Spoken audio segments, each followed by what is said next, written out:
chapter 19 this morning. I'll go ahead and turn there.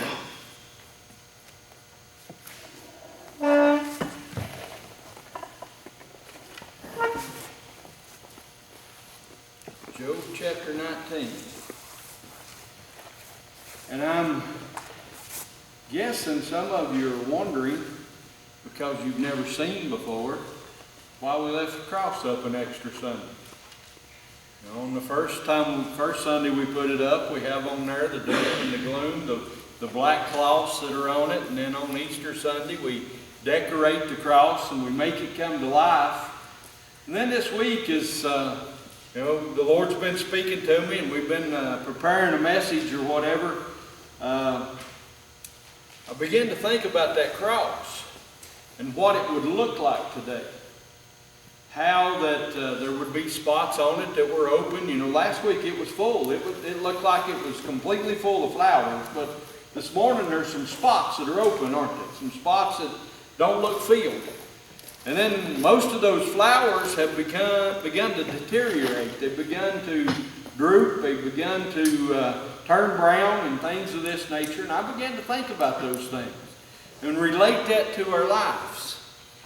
You know, in the world that we live, Easter Sunday morning and Christmas services are the two biggest services of the year, right? People flock to church on those two Sundays. They flock to church during those times, and what happens after that? What happens the next Sunday? What happens in their lives between Easter and between Christmas? You know, what happens in those periods of time? And I begin to think about how our life sometimes begins to do just like this cross has done. As we think about our lives with God, how that it begins to leave spots, it begins to leave open sections, it begins to droop, it begins to wilt away, if you want to say it that way. How sometimes we do the same thing when we begin to think about God. So I began to think, and God began to lay on my heart, well, what do we believe in? What do we believe in? When we're having times of trouble or times of difficulties in our life, what do we believe in? What is it that we run to? Used to, I never turned on the news, and I still very seldomly turn on the news. I never read the newspaper. You know, those things just didn't affect me, didn't bother me. But now I do. You know, sometimes I turn on the news, but every day now I look at the newspaper.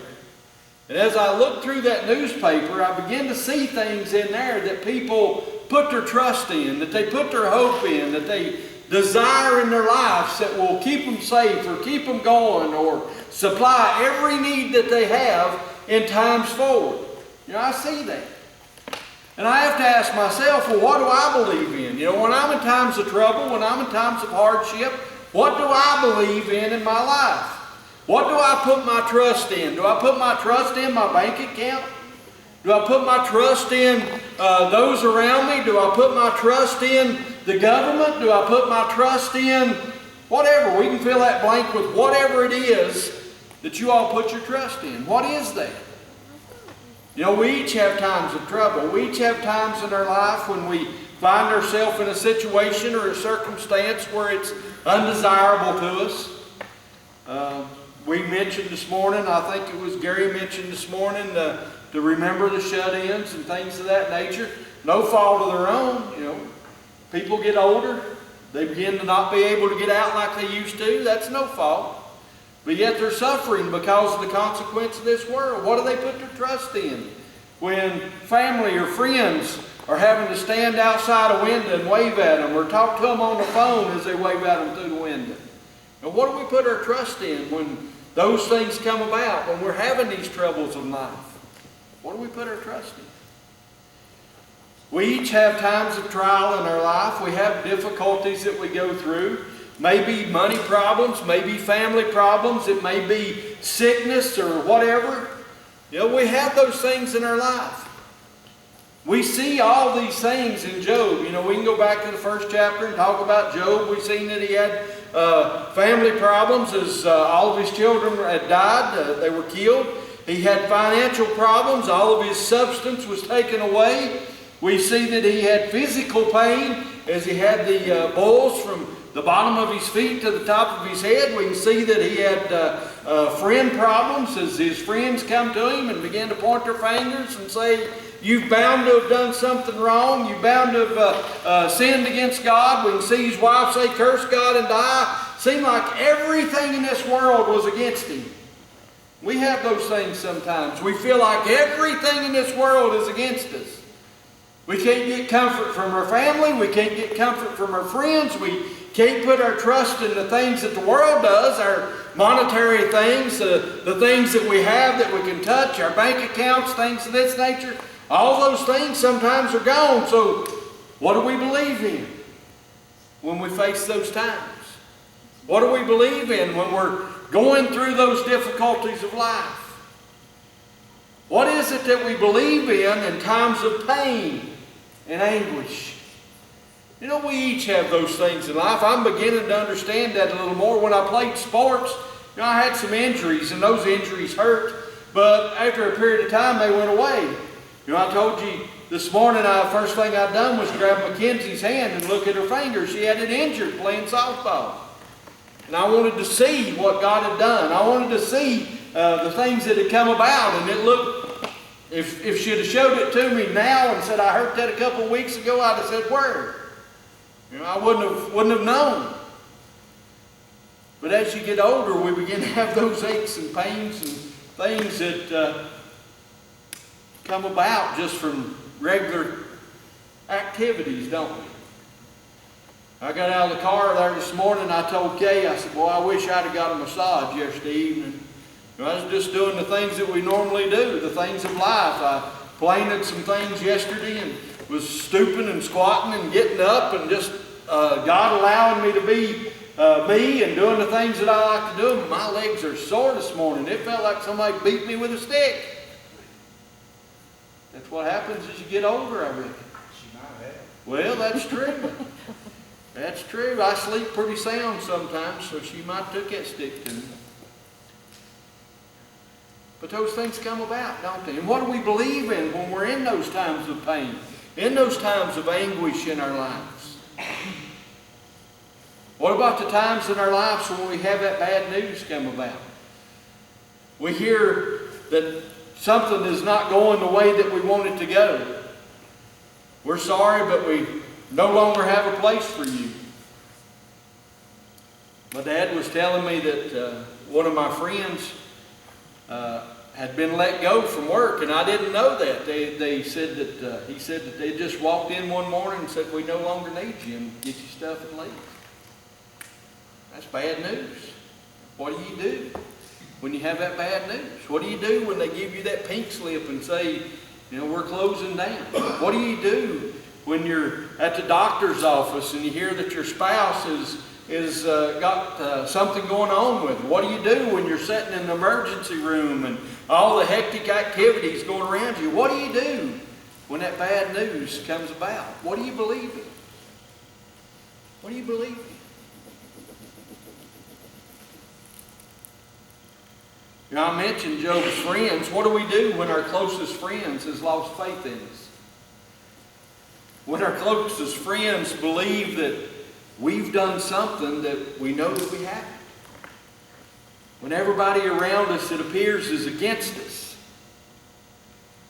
What do we do? Where do we go? What do we believe in? Or maybe even when our faith is shaken. You know, Job asked some questions as you go through Job, and it tells us that he was in anguish and that he was searching. But here in chapter 19, verse 25, Job here, as he's talking to his friends, he says, "For I know that my Redeemer liveth, and that he shall stand at the latter day upon the earth. And though after my skin worms destroy this body, yet in my flesh shall I see God." You know, when we think about all the things that go on in our lives, and we think about our lives doing like this sometimes, it begins to kind of go south on us. We begin to have those times of trouble. We begin to have those times where we're shaken. What do we believe? What do we believe in? And that's the reason I titled this message Unshakable. I believe that Job was unshakable. You see all the things that happened in his life, and yet in this verse he said, "For I know." He didn't say "I think." He didn't say "I hope." He didn't say "it could be." He didn't say those things. You know, sometimes we're guilty of saying those things. We're sometimes guilty of saying, "Boy, I hope," or "it could be," or "I'm thinking it will be," or things of this nature. We sometimes do that. But Job didn't say that. He said, "I know that my Redeemer liveth. I know that there's somebody greater than me. I know that there's somebody that loves me out there. I know that there's somebody that watches over me. I know that there's somebody that holds me in the good times and holds me tighter in the bad times. I know that there's somebody there." I like that verse. I like that verse. And I use that verse sometimes at funerals. I know that my Redeemer liveth, and that he shall stand at the latter day upon the earth. And though after my skin worms destroy this body, yet in my flesh shall I see him. I like those verses, because it tells me that no matter what's going on in my life, I can be unshakable because I know that there's a God. I know that there's a God that loves me. I know that God has forgiven me and has brought me into His family, and He has only good for me. I know those things. I'm thankful for that this morning. I'm thankful for that knowledge, because when we find ourselves in those times, when we're in these times of trouble, as I mentioned to begin with and ask you the question, what do we believe during those times? I know that I have a God that's in control. I know that He's there. I know that He's working beyond the things that I can see. I know that He's doing those things. May not answer the way I want. I may not get the direction or the things that I desire at that very moment in time, but I know He is there, and I know He's in control. I have something that I can hold on to that's unshakable. Unshakable. But I also know I'm human. And I know that there's so many things in this world that draw our attention. In Revelation chapter 3, verse 14, it says, "Unto the angel of the church of the Laodiceans write, These things saith the Amen, the faithful and true witness, the beginning of the creation of God. I know thy works, and that thou art neither cold nor hot. I would thou were cold or hot. So then, because thou art lukewarm and neither cold nor hot, I will spew thee out of my mouth." You know, I know that I'm human. And being human, I have to ask myself, where am I at? What's going on in my life? What are the things that are happening? And I have to ask this morning, do we allow ourselves to be distracted? Because I do sometimes. I allow myself to be distracted. I allow things to come and pull my mind away from God at times and start focusing on the things that are here. And a lot of times those things I can't control. I allow myself to become distracted with those things. And as I do that, I wonder in my life if I begin to look like that cross. if I begin to be a little bit wilted as far as my desire to serve and my desire to follow and my desire to listen and my desire to live for the one true and living God, do I begin to be a little wilted? Do I begin to be a little withdrawn? Do I begin to be whatever and not where I need to be? Do I sometimes go through life and believe but yet not completely trust that God's in control? You know, it's easy to stand here and say God's in control of everything that goes on until you have one of those situations, right? Till we're involved in a car wreck and we're worried about the person that's with us. Or we have somebody with sickness and we're sitting in the waiting room or the emergency room and wondering what's going on behind the scenes. Is everything okay? Are they doing everything they can for them? Are they going to be all right? You know, it's easy to find ourselves saying, yeah, I believe that there's a God in control, until we find ourselves in the midst of that sea, right? In the midst of that storm. And then, what do? We say, yeah, Lord, I believe, but yet I really can't trust you. I really can't cling. I really can't go into it the way I ought to. How do we find ourselves? Do we find ourselves like the folks in this church, kind of lukewarm? Just kind of hanging on? Do we allow the things in this world to draw our attention away? I get tickled sometimes. We'll be driving down the road and maybe me and Kay and Levi will be talking, you know, whenever we're driving down the road, or Josie, whoever's with us, and all of a sudden you'll hear, squirrel! Yeah. Levi seen a squirrel out the window and he goes, squirrel! You know, you're talking about something totally different. But boom! Distracted. Off in a different direction. How often do we allow that to go on in our lives? Lord, I want to live for you. Lord, I want to serve you. Lord, I want to believe and trust in you. I want to be right where you want me. Squirrel! And then off we go in a different direction. We forgot about what we were doing. How often in our lives do we find comfort and security in our own strength or self-worth? How often do we find that in the center of us? We look into the middle of us and we say, I can, I will, I'm able to. Instead of he will, he can, he's able to. How often do we do that? And I've learned over time that he has a lot more abilities than I do. He has a lot more control than I have. He has a lot more wisdom than I'll ever have. I can't see what's happening out there. He can. All I can see is what's right here.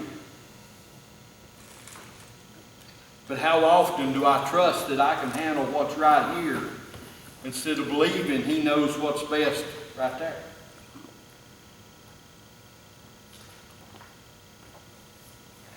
How often do we look inside? Trust self.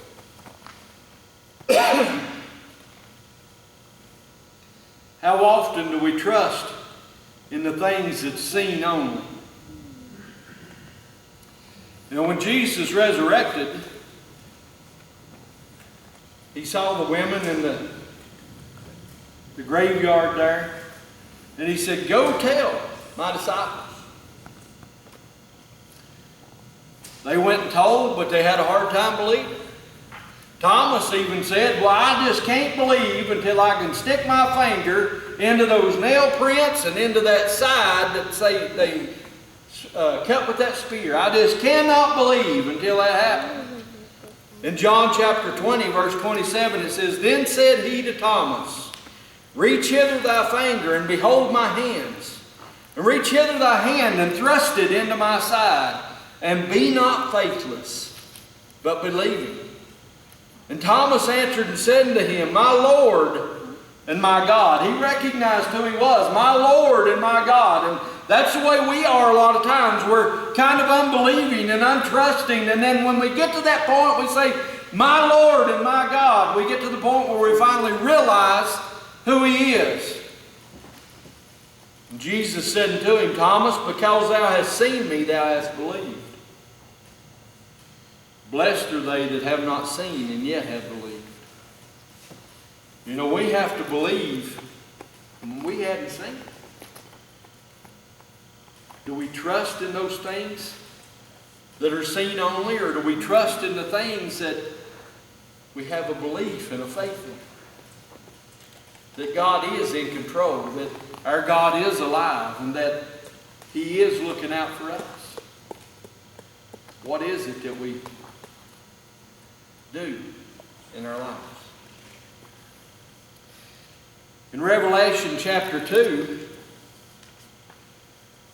it says, Unto the angel of the church of Ephesus write, These things saith he that holdeth the 7 stars in his right hand, who walketh in the midst of the 7 golden candlesticks. I know thy works, and thy labor, and thy patience, and how that thou canst not bear them which are evil.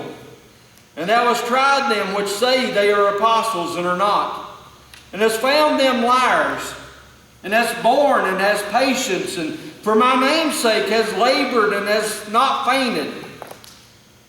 Nevertheless, I have somewhat against thee, because thou hast left thy first love. Thou hast left thy first love. Have we allowed our feelings to fade? Kind of like those flowers.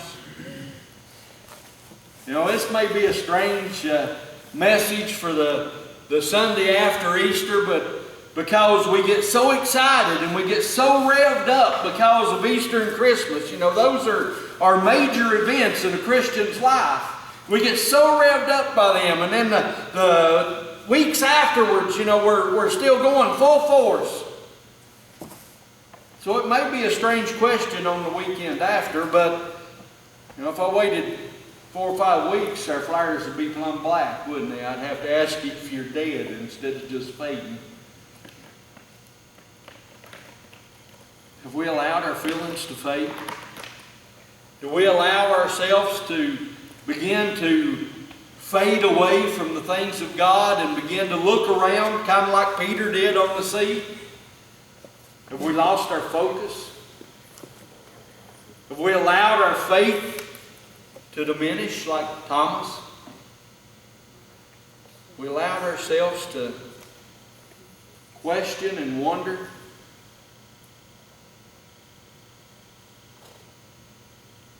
Have we placed our trust in things? The security that we have in this world?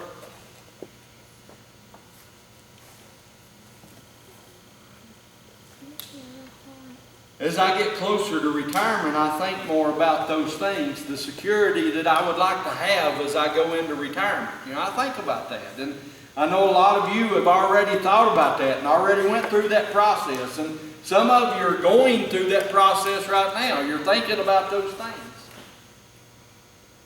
Preparing for those things. But do we allow ourselves to put all of our trust? Do we place our belief and hope and trust in things in this world?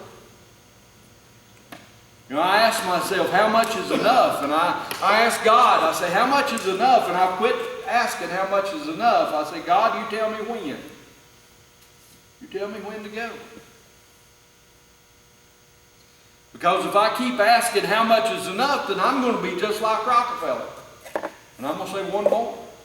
One more dollar, one more 100, one more million, whatever it may be. Just one more.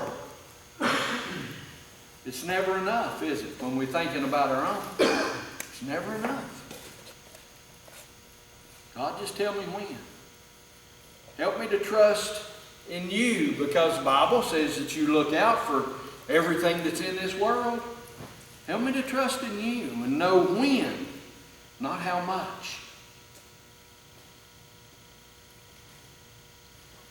Do we love Him more today than we ever have before? You know, as I mentioned, on Easter Sunday morning, we get all excited. We get all pumped up because of what God's done for us. But do we love Him more for those things today than we did last Sunday?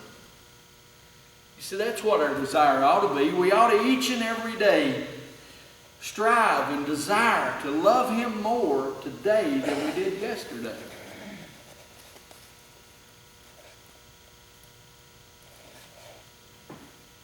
Do we? Now, many years ago, whenever I first started teaching them little youngins, Wayne probably wouldn't like that, but it was about his age groups. He wouldn't like to be called a little youngin'. He's a young man. But it was about his age group. Me and the fellow that was my assistant teacher, we started thinking about something we could get them come Christmas. And we come up with a design for a t-shirt. And on the front, here on the very front, that's what's on it. I don't know if all of you can see it or not, but it's in the shape of a cross, and it has everyone as the post of the cross down, and then needs as the crossbar. Everyone needs is what's on the front of it. It's true, isn't it? Don't we all need? Don't we all have needs? Everyone needs. On the back of that shirt, there's a picture of Jesus Christ hanging on the cross. Just the upper torso with the crown of thorns on his head.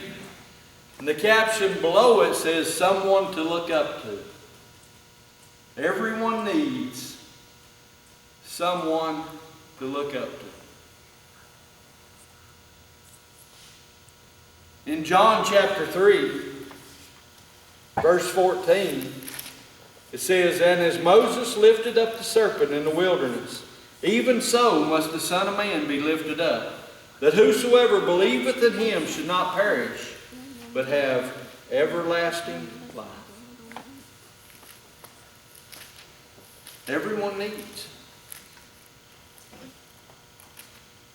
Every one of us in this world, we need something. And we strive for something. You know, people in this world, whether they're in church this morning or whether they're out at the lake or whether they're wherever, have a need. And we all have that same need. People are trying to fill it in different ways. You know, for many years, I tried to fill mine in different ways.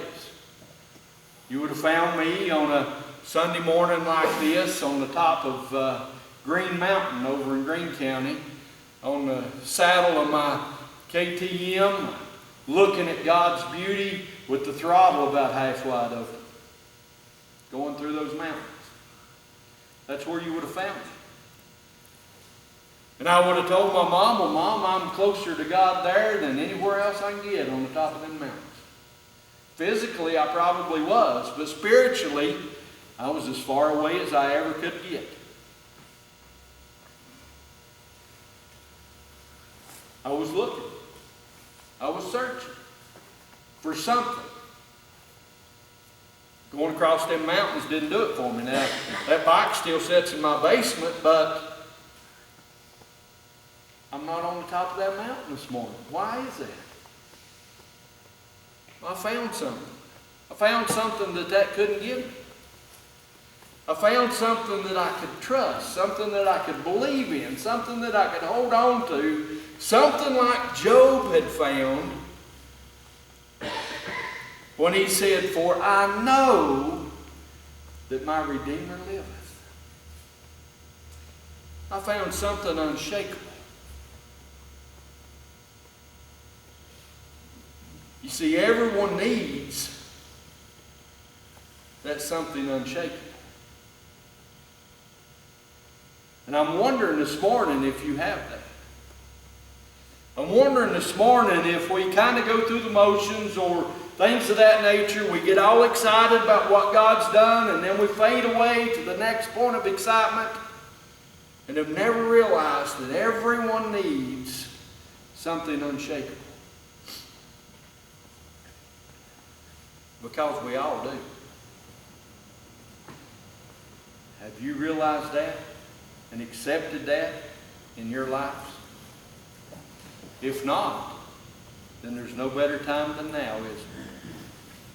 No better time than today to find that one that Job spoke of when he said, I know that my Redeemer liveth. Have you found him? Because he's searching for you. If you would stand with me.